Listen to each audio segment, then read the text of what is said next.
देख पा रहे हैं कि बार बार बुलावे पर भी जांच में नहीं आए पारू के शिक्षक आनंद कुमार।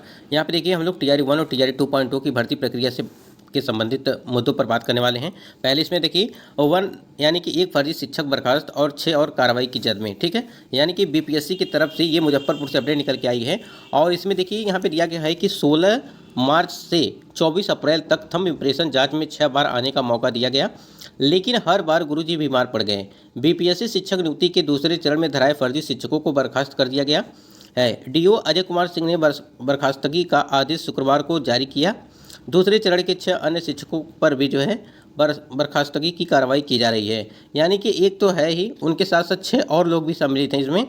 और ये 6 शिक्षक भी कई बार के रिमाइंडर जो है के बावजूद जांच में नहीं पहुंचे, ठीक है। डीईओ ने कहा कि 16 और 17 मार्च को पारू प्रखंड के टीआरई 2 में, यहाँ देखिए टीआरई 2.0 से रिलेटेड है, 2 में नियुक्ति विद्यालय अध्यापकों को जो है बुलाया गया था। निर्धारित तिथि को आनंद कुमार विद्यालय अध्यापक वर्ग 11वीं और 12वीं, यानी कि आनंद कुमार थे 11वीं और 12वीं में इनका चयन हुआ था। विषय राजनीतिक विज्ञान, उच्च माध्यमिक विद्यालय सलाहपुर प्रखंड पारू उपस्थित नहीं हुए।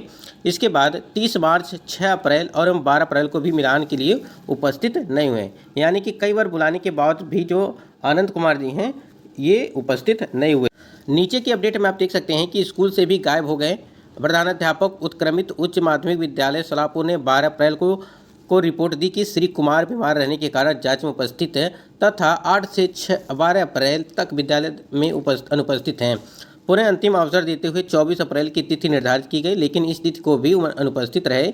इन तथ्यों से स्पष्ट है कि श्री कुमार द्वारा फर्जीवाड़ा कर दूसरे व्यक्ति को परीक्षा में सुनियोजित तरीके से सम्मिलित कराने का षड्यंत्र किया जाता गया और प्रमाणित आरोप के आलोक में श्री कुमार को सेवा से बर्खास्त किया जाता है। 10 शिक्षकों ने दिया इस्तीफा। दूसरे चरण की शिक्षक नियुक्ति में स्कूलों में योगदान देने के बाद जिले में 10 शिक्षक अब तक इस्तीफा दे चुके हैं। देखिए एक चीज़ यहाँ पे समझ लीजिएगा, अगर हम आपसे बात कर लें कि टीआरई 1 और टीआरई 2.0 की भर्ती प्रक्रिया, ठीक है, टीआरई 1 और टीआरई 2.0 की भर्ती प्रक्रिया में चाहे आपकी टीआरई 1 भर्ती प्रक्रिया हो चाहे टीआरई 2.0 हो, दोनों में काफ़ी मात्रा में जो है बहुत सारे फर्जी कैंडिडेट देखने को मिले हैं। ये फर्जी कैंडिडेट अगर देखा जाए तो यहाँ पे आयोग, एक तरह से समझिएगा आयोग और शिक्षा विभाग, आयोग और शिक्षा विभाग की यहाँ पे अगर जब आपके द्वारा डॉक्यूमेंट वेरिफिकेशन कराया जाता है तो आपको अच्छे तरीके से कराना चाहिए डॉक्यूमेंट वेरिफिकेशन। जैसे इस प्रकार से अगर आप देख रहे हैं कि कैंडिडेट पाए जा रहे हैं, फर्जी कैंडिडेट पाए जा रहे हैं और फर्जी तरीके से जो है ज्वाइनिंग कर लिए हैं किसी कारणवश, ठीक है। अगर मान लीजिए 1 या 2, 3 गलती, 100 गलती, जो भी चीज़ें हैं, अगर 10,000 में 1,000 की गलती आप नहीं पकड़ पाते हैं तो कहीं ना कहीं आप जो है कोई बात नहीं है। लेकिन यहाँ पे क्या है कि जो कैंडिडेट 1 या 2 नंबर से, यहाँ पे समझिए कि 1 या 2 नंबर या 3 नंबर से रुके हुए हैं या टाई ब्रेकर के अनुसार, ठीक है, बाहर हुए हैं, ठीक है, date of birth tie breaker जो भी है इससे बाहर हुए हैं, तो यही सारे कैंडिडेट हैं टीआरई 1 के और टीआरई 2.0 के। यही सारे कैंडिडेट ऐसे हैं जो अब पकड़े जा रहे हैं। इसकी वजह से जो है 1 या 2 नंबर से न हो पाना किसी का चयन, यही कैंडिडेट हैं जो अब पकड़े जा रहे हैं।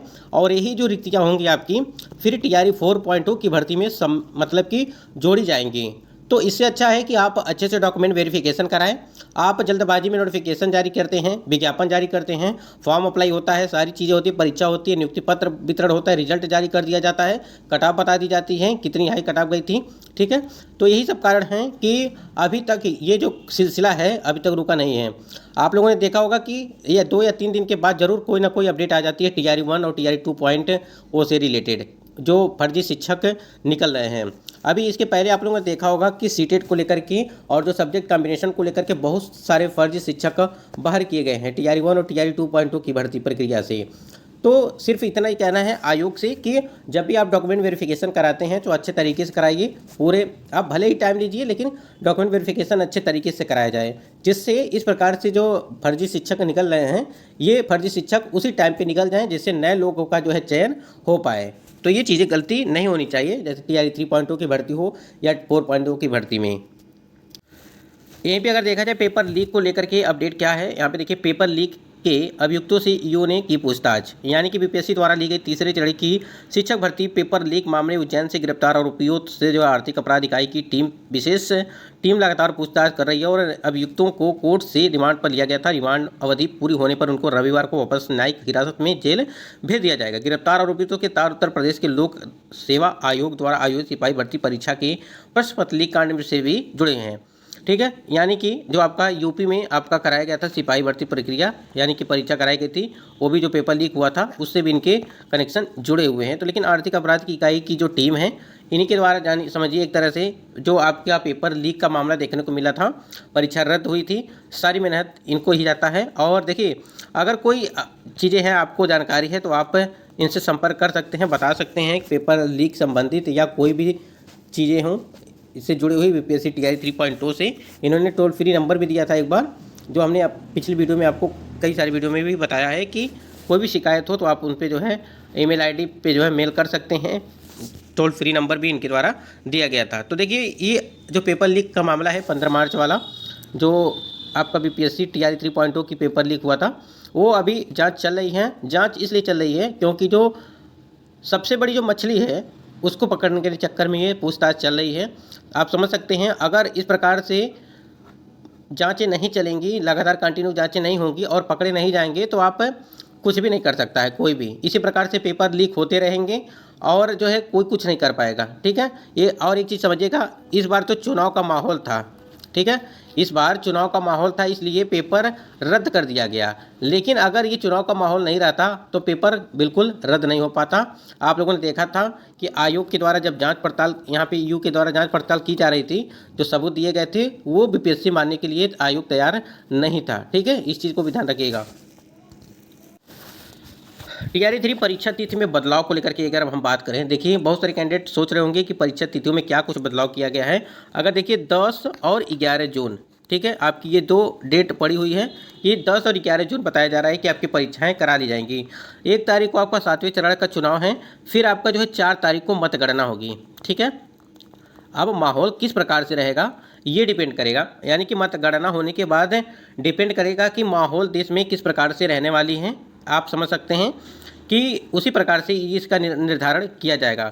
अगर यहाँ पे 10 और 11 जून बताया जा रहा है परीक्षा की तिथियाँ, तो इसमें कुछ सोच समझ के ही बताया गया होगा कि आपको 10 और 11 तारीख को, देखिए यहाँ पे 4 तारीख को मतगणना होने के बाद, ठीक है, देश में किस प्रकार से माहौल रहेगा इस चीज़ को देखते हुए ही 10 और 11 तारीख का जो है निर्धारण किया गया है। लेकिन आप समझ सकते हैं कि 10 ये आपकी एक संभावित तिथियां हैं, कंफर्म डेट नहीं है जब तक कोई नोटिस नहीं आती है बीपीएससी आयोग के द्वारा।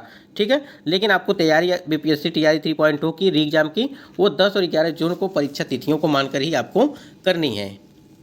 तो यहाँ पे एक मोटा इन्होंने बता दिया कि तिथियों में देखिए बदलाव हो सकता है। ऐसा नहीं है कि आपकी 10 और 11 तारीख को रखी गई तो आपको 10 और 11 तारीख को ही परीक्षा करा दी जाएगी। आगे भी डेट बढ़ सकती है क्योंकि आप जो लोकसभा का चुनाव है उसकी वजह से। ठीक है, क्योंकि 4 को तो आपकी मतगणना हो ही जाएगी, लेकिन हो सकता है कि आगे भी आपकी डेट आगे एक्सटेंड हो सकती है। यहाँ पे देखिए अटेम्प्ट को लेकर के अगर बात करें, देखिए बहुत सारे कैंडिडेट हैं कि अटेम्प्ट को काउंट कैसे होंगे, किस प्रकार से होंगे, इस चीज़ को समझ लीजिएगा। देखिए पीआरटी में आपको 3 अटेम्प्ट, ठीक है, यानी कि सभी वर्गों में आपको 3 अटेम्प्ट आपको मिल रहे हैं, हर बार 3 अटेम्प्ट मिल रहे हैं। आप लोगों ने देखा होगा कि जब यहाँ पे लोकसभा का चुनाव और मीटिंग, तमाम तरह की मीटिंग होने वाली थी और उसमें जिक्र किया गया था कि यहाँ पे कि 5 अटेम्प्ट करने के लिए, ठीक है, नई नियमावली में संशोधन कर इसको 5 अटेम्प्ट किया जाए। एक नियमावली हमने आपको दिखाया था, उसमें लिखा था कि आपको जो है 5 मौके यानी कि 5 अवसर दिए जाएंगे टीआरई 3 के भर्ती प्रक्रिया में। यहाँ पे दिखा दे, देखिए यहाँ पे एक नियमावली बताया गया था कि कोई, देखिए यहाँ पे कोई अभ्यर्थी इस नियमावली के अंतर्गत अधिकतम 5 बार जो है परीक्षा में भाग ले सकेगा। देखिए बिहार राज्य विद्यालय अध्यापक नियमावली नियुक्ति स्थानांतरण अनुशासनिक, ठीक है, कार्रवाई एवं सेवा शर्त नियमावली 2023 के नियम 13 के बाद निम्नलिखित नियम, ठीक है। तो यहाँ पे 5 अवसर, तो देखिए जितने भी कैंडिडेट 3 अटेम्प्ट को लेकर के दिक्कत उनको हो रही है तो इसको आप भूल जाइए, आप ये यहाँ पे 5 अटेम्प्ट आप मान के चलिए, ठीक है। और नियमावली में संशोधन किस प्रकार से किया जाएगा ये आपको बहुत ही जल्द नोटिस के माध्यम से सूचित किया जाएगा। टीआरई जो आपकी भर्ती प्रक्रिया हुई थी 1 और 2 की भर्ती प्रक्रिया हुई थी, उसमें बीपीएससी के चेयरमैन पर जो है घोटाले यानी कि भर्ती में घोटाले को लेकर के जो है एक नोटिस जारी किया गया था। और साथ ही साथ यहाँ पे देखिए एज रिलैक्सेशन को बात कर लें हम थोड़ा सा कि एज रिलैक्सेशन में क्या कुछ अपडेट है। देखिए जितने भी कैंडिडेट हैं लगभग टीआर 1 और टीआर 2.0 की भर्ती प्रक्रिया में आपको एज रिलैक्सेशन दिया गया था, लेकिन टीआर 3.0 की भर्ती प्रक्रिया में आपको एज रिलैक्सेशन नहीं दिया गया। क्यों नहीं दिया गया, इसका जवाब कोई नहीं दे रहा है, यानी कि ना शिक्षा विभाग दे रहा है ना बीपीएससी आयोग दे रहा है। ठीक है, कि क्यों इनको आखिर में जो 1 या 1.5 लाख के आसपास कैंडिडेट हैं आयु सीमा में छूट को लेकर के मांग कर रहे हैं, उनको क्यों नहीं दिया गया। ठीक है, इसका भी जवाब बहुत ही जल्द आपको देखने को मिलेगा। लेकिन टीआर 3.0 की भर्ती प्रक्रिया के खत्म, मान लीजिए 10 और 11 जून को परीक्षा है, जैसे खत्म होगी आपको 4.0 का नोटिफिकेशन जारी किया जाएगा और इस भर्ती प्रक्रिया में प्रयास किया जा रहा है कि आपको इसमें सम्मिलित किया जाए। ठीक है, इस चीज़ को आप ध्यान दीजिएगा।